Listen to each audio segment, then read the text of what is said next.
David Hernandez thought he was saving a helpless puppy abandoned in the misty woods. Its tiny body trembled in his hands, its oversized eyes, dark and impossibly large, begging for comfort. He wrapped it in his jacket, carried it home, and promised to protect it. But as days passed, strange behaviors emerged. Sounds no puppy should make. Movements far too sharp and calculated. Eyes that seemed to glow with unnatural intelligence in the darkness. Concerned, he rushed it to the vet. Dr. Ethel Carr's face froze in disbelief, her hands shaking as she whispered the truth. What David had brought home wasn't a puppy at all, and the revelation shocked everyone. Before we get into the story, hit subscribe and turn on your notifications for more of such intriguing stories. The fog had just begun to roll in, a thick mist creeping through the ancient pines as David Hernandez drove down the winding forest road. It was late evening, the kind of late where the world feels abandoned, where every twisted tree trunk seems to watch from the shadows. He was exhausted from a long day at work and eager to get home, but fate had other plans. Up ahead, something moved. A small dark shape huddled at the edge of the tree line, half hidden in the undergrowth and swirling mist. David slowed down, squinting through the fog-blurred windshield.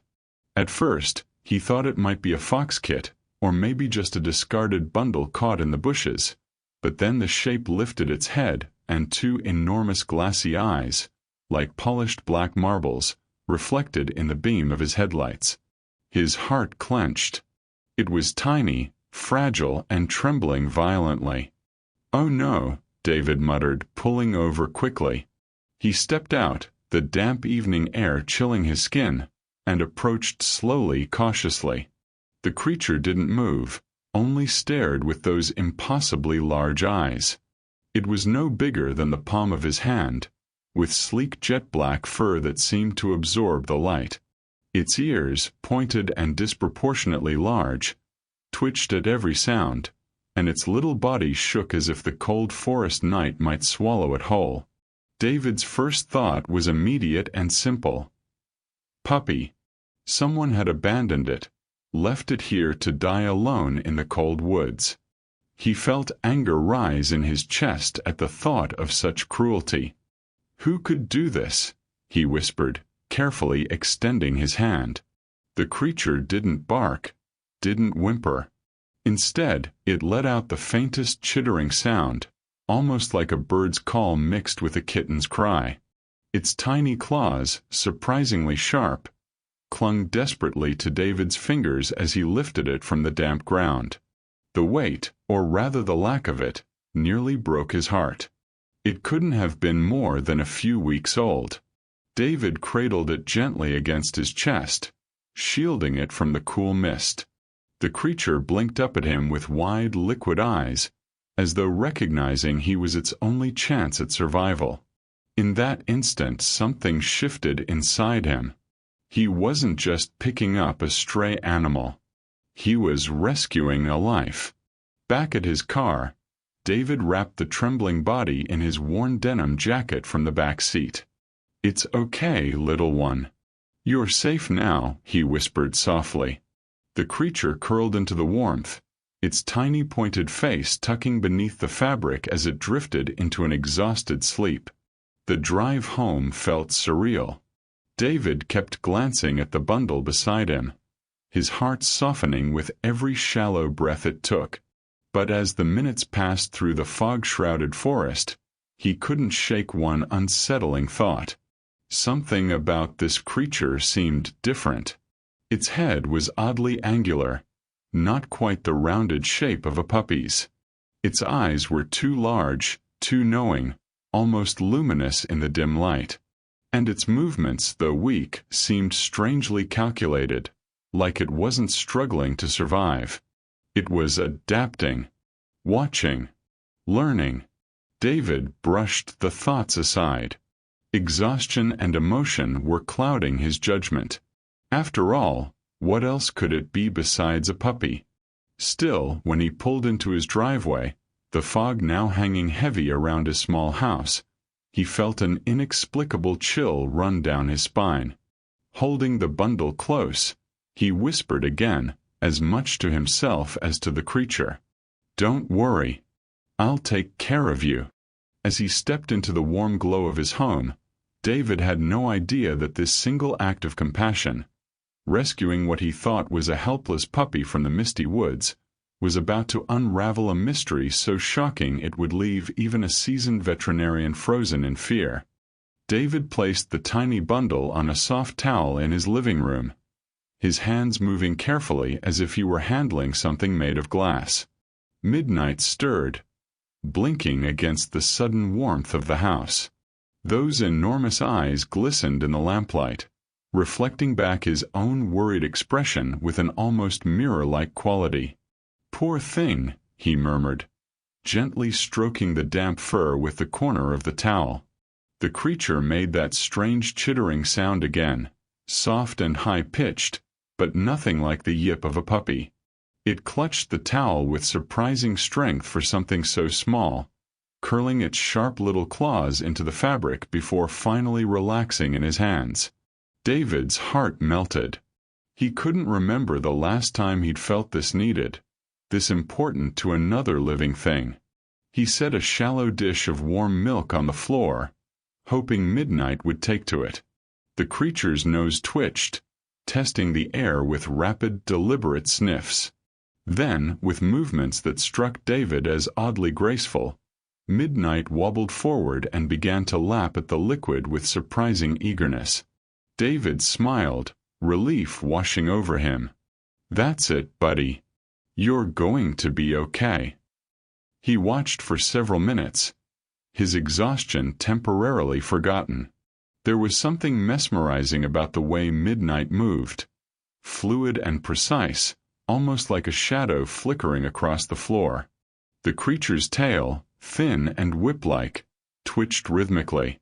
Its pointed ears swiveled independently toward every small sound in the house, tracking the hum of the refrigerator, the creak of settling floorboards, the distant whisper of wind outside.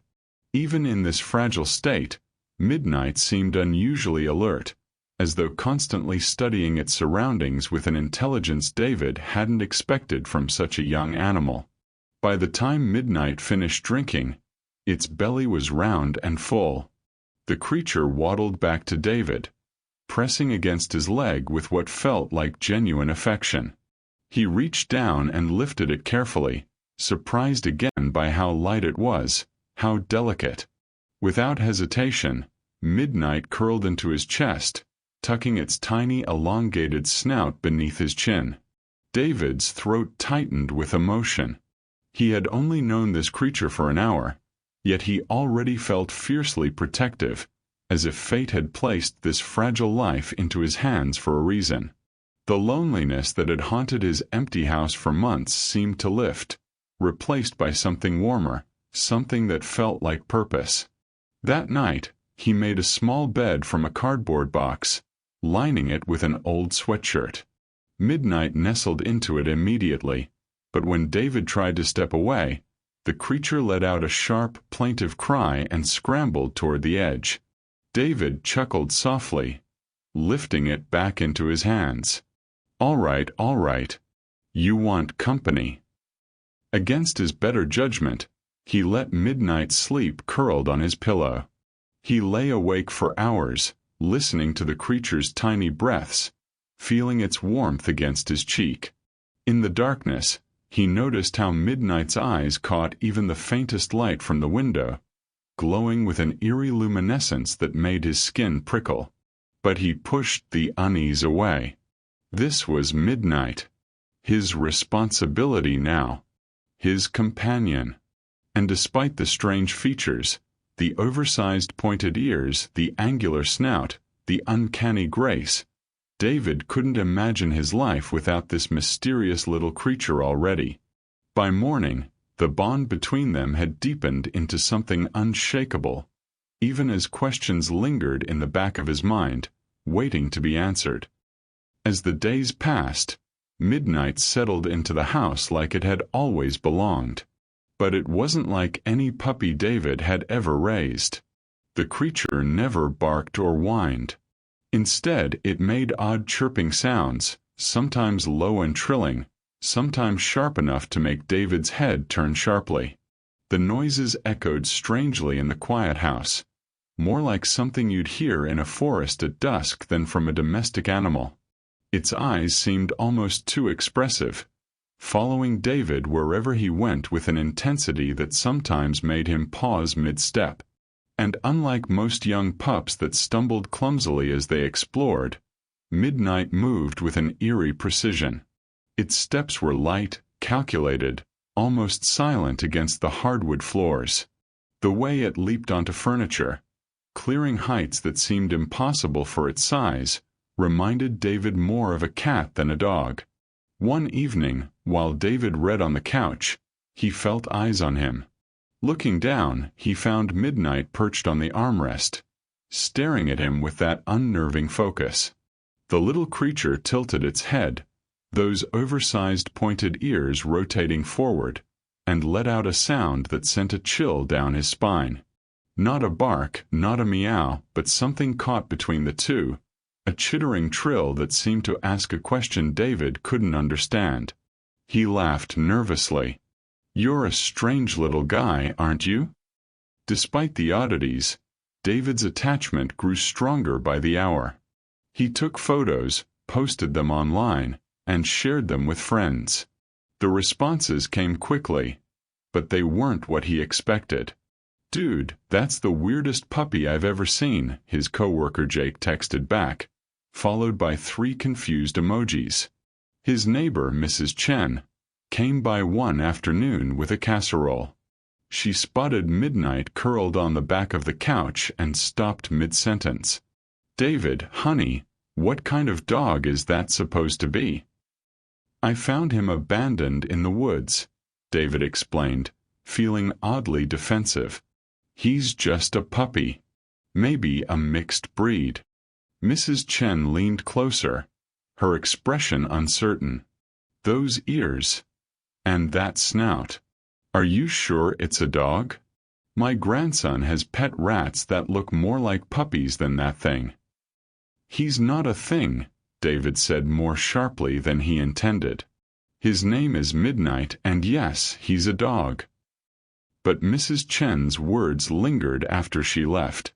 That night, David found himself studying Midnight more carefully under the lamplight. The elongated snout, the disproportionate ears that seemed to swivel independently, the way its tail moved in sharp, deliberate flicks rather than the enthusiastic wag of a happy puppy. Even the way it groomed itself, licking its paws and rubbing them over its face, seemed more feline than canine. His friend Marcus stopped by later that week and was even more direct. "Man, I don't know what you've got there, but I'm not convinced that's a dog. Have you taken it to a vet?" "Not yet," David admitted. "He seems healthy enough." Marcus shook his head, watching Midnight stalk across the room with that unnatural grace. "Healthy, maybe. But normal? I don't think so." He paused at the door. "Just be careful, okay? Something about that animal doesn't sit right." After Marcus left, David sat alone with Midnight curled in his lap. The creature chirped softly, nuzzling against his hand with what seemed like genuine affection. "They don't understand you," David whispered, stroking the sleek black fur. "But I do. You're just different. That's all." Yet even as he spoke the words, doubt crept in like the fog that had surrounded them that first night. At night, Midnight's strangeness became impossible to ignore. While David tried to sleep, the creature prowled restlessly through the darkened house, its movements so silent he could only track them by the faint click of claws on wood. The first time David woke to use the bathroom, he froze in the hallway. 2 glowing orbs hovered in the darkness of the living room, reflecting the moonlight filtering through the curtains with an eerie, almost supernatural luminescence. His heart hammered as he flipped on the light. Midnight sat perched on the bookshelf, impossibly high for something so small, staring down at him with those enormous eyes. The creature tilted its head, let out a soft chirp, then leaped down with a grace that made David's breath catch. It landed without a sound and padded over to him, rubbing against his ankle as if nothing unusual had happened. "Jesus, Midnight," David muttered, his hand pressed against his chest. "You scared me half to death." But the next night it happened again. And the night after that. David would wake from fitful dreams to find Midnight watching him from the dresser, or perched at the foot of the bed, or sitting perfectly still on the windowsill. Always watching. Always silent. Those eyes glowing faintly in the darkness like twin embers, tracking his every movement with an intelligence that felt far too knowing for a creature that should barely be weaned. One night, David woke with a start, his instincts screaming that something was wrong. He lay perfectly still, his eyes adjusting to the darkness, and slowly turned his head. Midnight sat inches from his face on the pillow, staring directly at him. The creature's eyes reflected the alarm clock's red glow, giving them an almost demonic quality. Its expression was completely unreadable. Not playful, not affectionate, just intensely focused. David's skin prickled with unease. "Midnight," he whispered. The creature blinked slowly, deliberately, then made a low chittering sound that resonated in the quiet room. It was a sound David had never heard before, something between a purr and a warning growl. Then, as if satisfied with whatever it had been observing, Midnight turned and padded to the foot of the bed, curling into a tight ball. David lay awake for the rest of the night, his mind racing. He tried to rationalize the behavior. Puppies were curious. They explored. They had odd sleep schedules. But even as he listed the explanations, they felt hollow. This wasn't normal puppy behavior. This was something else entirely. During the day, Midnight seemed harmless enough. Playful, affectionate, always seeking David's attention. But at night, the creature transformed into something different. Something that watched and waited with a patience that felt ancient, primal. The way it moved through darkness, completely at home in the shadows, made David wonder if daylight was the anomaly for Midnight, not the nighttime prowling. He started leaving lights on, telling himself it was for Midnight's safety. But deep down, he knew the truth. The lights were for him. Because every time darkness fell, every time those eyes began to glow in the shadows, David felt like he was sharing his home with something wild and unknowable. Something that was studying him just as carefully as he was trying to understand it. And despite the affection he felt, despite the bond they'd formed, a seed of fear had taken root in his chest. A fear that whispered a question he wasn't ready to answer. What exactly had he brought into his home that night in the fog? By the second week, Midnight's movements had become impossibly refined. The creature no longer wobbled or stumbled like a young animal still finding its footing. Instead, it moved with the fluid precision of something born to hunt. David watched in stunned silence one afternoon as Midnight crouched low, hindquarters wiggling slightly, then launched itself onto the kitchen counter in a single effortless leap. The height was easily 4 feet, yet the creature landed without a sound, perfectly balanced, as if gravity worked differently for it. "How did you?" David started, but Midnight simply sat there, grooming one paw with methodical licks, completely unbothered by the impossible feat. Friends had stopped visiting. The few who came by left quickly, their discomfort visible in the way they watched Midnight slink around the room. Even David had to admit the truth he'd been avoiding. Whatever Midnight was, it moved nothing like a dog. The creature stalked rather than walked, its body low and sleek, every muscle coiled with potential energy. It could freeze mid-step and remain perfectly motionless for minutes, those enormous eyes tracking invisible prey only it could see. The tipping point came on a Thursday evening. David had taken Midnight into the backyard, hoping fresh air might tire the restless creature. The sun was setting, painting the sky in shades of amber and purple. Midnight sniffed the grass with intense focus, its pointed ears swiveling toward every sound. A bird in the distance, wind through the leaves, the faint hum of traffic blocks away. Then Mrs. Chen's tabby cat, Oliver, appeared at the fence line. Oliver was a large, confident Tom who ruled the neighborhood. He'd chased off dogs twice his size. When he spotted Midnight, he arched his back reflexively and let out a sharp hiss, more warning than threat. What happened next made David's blood run cold. Midnight's entire body went rigid. The creature's head lowered, and from deep within its small frame came a sound that didn't belong to any puppy David had ever known. It was low, guttural, primal, something between a hiss and a growl, but with an edge that spoke of wild places and ancient instincts. The sound resonated in David's chest, triggering some deep evolutionary alarm. Oliver's reaction was immediate and absolute. The confident Tom's eyes went wide with terror.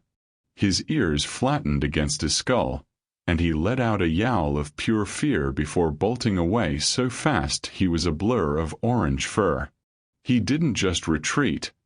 He fled as if running for his life. David stood frozen, his stomach dropping into his shoes. Midnight turned to look at him, and for the first time, David saw the creature clearly. Not as the helpless puppy he'd rescued. Not as the mysterious companion he'd been telling himself was simply unusual. He saw a predator. The realization hit him like a physical blow. The elongated snout designed for a killing bite. The oversized ears meant to track prey in darkness. The retractable claws he'd mistaken for puppy nails. The eyes that glowed because they were built for nocturnal hunting. Every strange behavior, every unsettling quirk suddenly made terrible, perfect sense. "Oh God," David whispered, his hands shaking. "What are you?" Midnight chirped softly, padding over to rub against his leg with apparent affection, completely unaware of the fear now coursing through David's veins. That night, David barely slept. By morning, his decision was made. He couldn't ignore this anymore. He couldn't rationalize it away. He needed answers, and he needed them from someone who would know the truth. He needed to take Midnight to the vet. The next morning dawned gray and heavy, as if the sky itself carried the weight of David's dread. He placed Midnight gently into a small carrier lined with a soft blanket. The creature chirped softly, those enormous eyes blinking up at him as if sensing something was wrong. "It's okay, buddy," David whispered, though his voice shook. "We're just going to make sure you're healthy." The drive to the veterinary clinic felt endless. Every bump in the road rattled his nerves. He kept glancing at the carrier beside him, where Midnight watched silently, too calm, too still for what should have been an anxious young animal. By the time he pulled into the parking lot, David's palms were slick with sweat. Inside, the waiting room buzzed with familiar chaos. Dogs barking, cats yowling in their carriers, the sharp scent of antiseptic hanging in the air. David sat in the corner, clutching the carrier close to his chest. A little girl with pigtails leaned over from across the room, pointing. "Mommy, look at that puppy. Its eyes are so big and pretty." Her mother glanced over, offering a polite smile that quickly faded into a frown as she studied the creature more carefully. She pulled her daughter back without a word, and David felt his stomach twist. When his name was finally called, relief and terror crashed together inside him. He followed the nurse down a narrow hallway into an examination room that smelled of floor cleaner and latex gloves. Dr. Ethel Carr entered moments later, a woman in her 50s with kind gray eyes and an air of competence that came from decades of experience. "Good morning, Mr. Hernandez," she said warmly. "So, what do we have here today?" David lifted Midnight out of the carrier, placing the creature on the cold steel examination table. Midnight blinked under the harsh fluorescent light, ears twitching, but remained perfectly still. Dr. Carr leaned forward, her expression professionally neutral at first. "Oh my. Very young. Where did you find this little one?"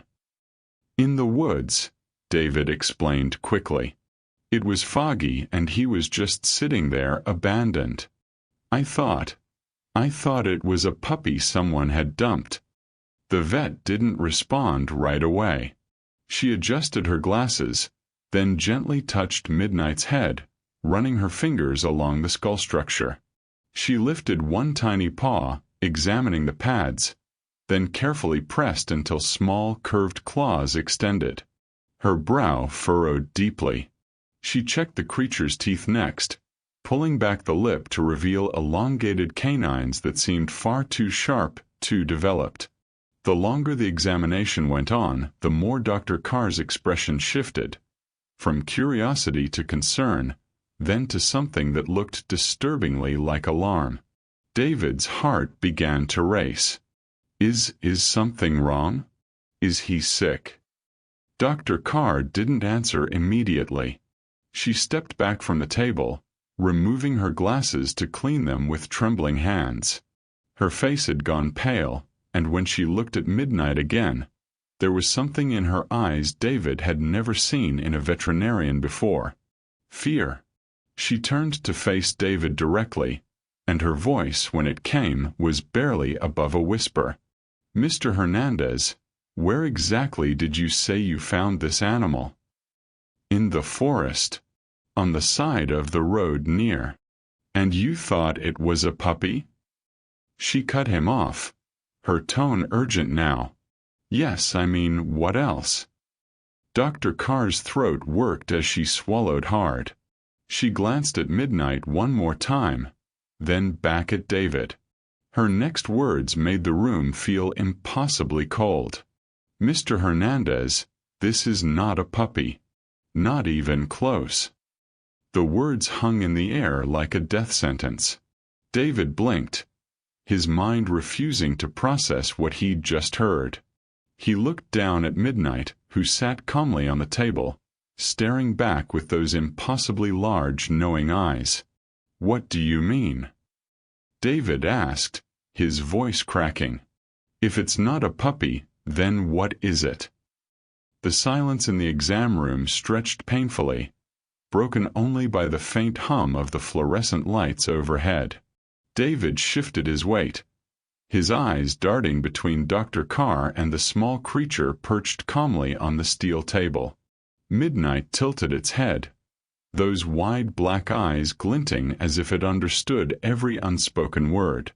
Dr. Carr exhaled slowly, placing her glasses back on with unsteady hands. "Listen carefully, Mr. Hernandez," she said, her voice low and measured. "This is not a domestic animal. Not even remotely." David's mouth went dry. "Then what is it?" The vet leaned closer to Midnight, pointing at features David had tried so hard to rationalize away. "Look at these ears, the size, the shape, the independent rotation. Look at this elongated snout and jaw structure. These aren't puppy characteristics. These retractable claws, these reflective eyes designed for night hunting, the skeletal structure. Everything about this animal screams wild predator." "A predator?" David's voice came out as barely a whisper. "You mean like a wolf?" Dr. Carr shook her head slowly. "Wolves are possible, but unlikely in this region. Based on the morphology, I'd say you're looking at something else.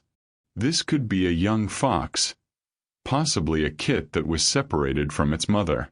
Or it might be a wild cat hybrid, something like a jungle cat or even a caracal cub. She paused, her expression darkening. But given the circumstances of how you found it, there's another possibility that concerns me more. What possibility? Illegal wildlife trafficking. The words landed like stones. Exotic animals, fennec foxes, Asian leopard cats, servals, even young wildcats, are smuggled across borders regularly. People buy them as pets when they're small and adorable, then panic when the animals mature and their predatory instincts emerge. Many end up abandoned in remote locations. A foggy forest road would be the perfect dumping ground. David felt his stomach turn. He pictured Midnight crammed in a cage, ripped away from its mother, transported like cargo across state lines or even international borders. The thought made him sick. So someone just threw him away? It happens more often than you'd think, Dr. Carr said grimly. Traffickers abandon animals when they become too difficult to handle or when law enforcement gets too close. But here's what you need to understand, Mr. Hernandez. This animal's instincts are hardwired. They are not like a dog's. You can't train them away or socialize them out. Right now, it's small and manageable, but in a few months. It could be dangerous, David finished, his voice hollow. Not could be. Will be. Dr. Carr's tone was firm. Wild animals don't lose their nature just because they've been hand-raised. As it matures, its hunting instincts will strengthen. It may become territorial, aggressive, unpredictable. What seems like affection now might be simple imprinting, nothing more. And when those predatory drives kick in fully. She trailed off, letting the implication hang heavy in the air. David looked down at Midnight, who had climbed onto his arm and was now curling against him with what felt like genuine trust. The creature's tiny body radiated warmth, and it made that soft chittering sound he'd come to recognize as contentment. How could something so small, so vulnerable, be dangerous? But then he remembered the way Midnight had terrified Oliver the cat. The guttural sound that had come from deep within its small frame. The cold, calculating intelligence in those glowing eyes at night. I don't know what to do, David admitted, his voice breaking. I can't just abandon him. He trusted me. He needs me. Dr. Carr's expression softened with sympathy, but her words remained firm. What he needs, Mr. Hernandez, is to be with his own kind. Or at the very least, with professionals trained to handle wild animals. Keeping him isn't just dangerous for you and your community. It's unfair to him. He deserves a chance to live according to his nature, not trapped in a world he was never meant to inhabit. David's throat tightened. His hands trembled as they stroked Midnight's sleek fur. The bond they'd formed felt unbreakable, forged in that moment on the foggy roadside when the creature had looked up at him with desperate, trusting eyes. But now, standing in the sterile examination room with the truth laid bare before him, David faced an impossible question. Was holding on really love? Or was letting go the most compassionate thing he could do? By the next day, the story had escaped the quiet confines of David's life and exploded into something he couldn't control. A neighbor, he suspected Mrs. Chen, had snapped a photo of Midnight through the window and posted it online with a caption that spread like wildfire. Man in our neighborhood rescuing puppy. But is it really a dog? Look at those eyes. Within hours, the post had thousands of shares. The comments section became a battleground. That's the cutest thing I've ever seen. He's a hero for saving it. Are you people blind? That's clearly a wild animal. This is dangerous and irresponsible. Someone call animal control before this thing hurts a child. Leave him alone. He gave that poor creature a second chance at life. The debate raged across social media platforms, spilling into local community forums and neighborhood watch groups. By evening, David's quiet street had become a spectacle. 2 news vans parked outside his house, reporters clutching microphones and beckoning cameramen to follow as David pulled into his driveway. "Mr. Hernandez, is it true you've been raising a wild animal? Did you know what it was when you found it? What do you plan to do now?" David pushed through the crowd, shielding Midnight's carrier against his chest, refusing to answer. The cub blinked at the cameras with unsettling calm, its enormous eyes catching the camera flashes and reflecting them back with an eerie luminescence. The footage would be replayed on the evening news, analyzed frame by frame, debated by armchair experts and concerned citizens alike. Inside, David's phone wouldn't stop buzzing. Text messages from friends, some supportive, others worried. Emails from strangers, some calling him a saint, others calling him reckless and selfish. His social media accounts were flooded with messages he was too overwhelmed to read. The town split down the middle. At the grocery store the next morning, an elderly woman squeezed his arm and whispered, "You did a beautiful thing, saving that poor baby." But at the gas station, a man he'd never met confronted him in the parking lot. "You're putting people at risk keeping that thing. What happens when it attacks someone's kid?" The local newspaper ran a front-page story, "Compassion or Danger?" Local man's rescue sparks heated debate. The article quoted wildlife experts, animal rights advocates, and concerned parents. David's face stared back at him from newsstands, his private act of kindness now public property. Children were especially fascinated. They begged their parents to drive past David's house, pressing their faces against car windows, hoping to glimpse the mysterious creature. Some saw Midnight as a real-life fairy tale. Others' parents warned them to stay away, painting David as irresponsible, even dangerous. Then came the letter that changed everything. It arrived on official letterhead, stamped and formal. David's hands shook as he read it. The state wildlife authority was requiring that he bring the animal in for immediate evaluation. The language was bureaucratic but clear. Failure to comply could result in legal action, fines, and forced confiscation. The law was stepping in. His choice was slipping away. That night, David sat on the floor with Midnight curled in his lap. The creature purred, or whatever sound passed for contentment in its species, pressing its small head against his palm. Outside, a news van still idled at the curb, waiting for a statement he wasn't ready to give. "I don't know what to do," David whispered into the silence. His voice cracked with emotion. "Everyone's watching now. Everyone has an opinion about what's right. But none of them know you like I do. None of them were there that night in the fog." Midnight chirped softly, blinking up at him with those impossibly knowing eyes. The pressure was suffocating. The town's divided opinions, the news coverage, the legal threats, it all converged into a crushing weight on David's chest. He'd wanted to save a life, to do something good in a world that often felt cold and indifferent. Now that simple act of compassion had become a controversy, and David stood at the center, forced to make a decision that would break his heart no matter which path he chose. David sat on the living room floor as darkness fell. The letter from the Wildlife Authority crumpled on the coffee table behind him.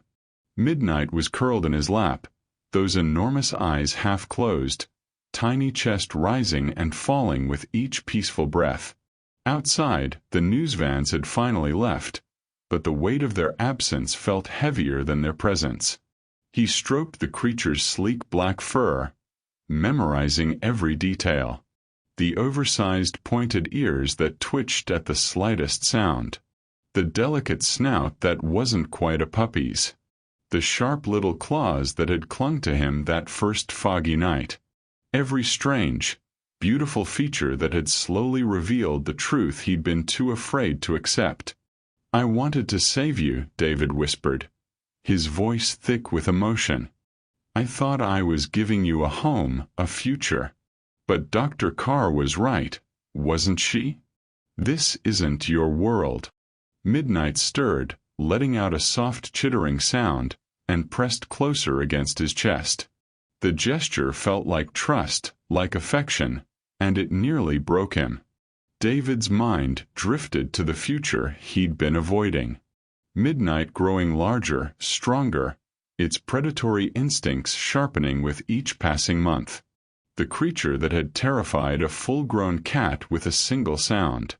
The eyes that glowed in darkness, adapted for hunting prey David's suburban neighborhood could never provide. What kind of life would that be?